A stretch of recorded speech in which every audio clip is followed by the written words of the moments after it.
I'm really excited to have Texpo back in Austin, our state capital, for the first time since 2011. It's really exciting to get doc local to the Austin area engaged again with Texpo, and it's been great so far.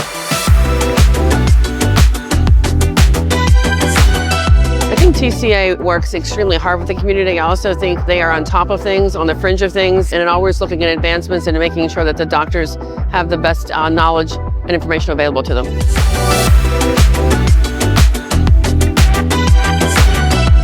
It's been a great experience here at Chiro Texpo, getting to see all the docs from around the state, our friends. The vendors here have been fantastic. Everybody we're using, you want to see, you need to be here. It's been a great experience. Coming to an event like Chiro Texpo, it's going to put all of the new innovative stuff in front of you. When you're a student and you're sitting in class and you're reading through textbooks, that information is already outdated.